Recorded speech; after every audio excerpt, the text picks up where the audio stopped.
यदा यदा हि धर्मस्य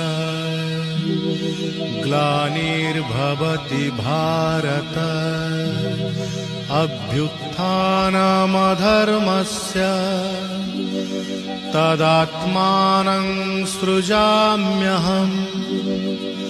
परित्राणाय साधूनां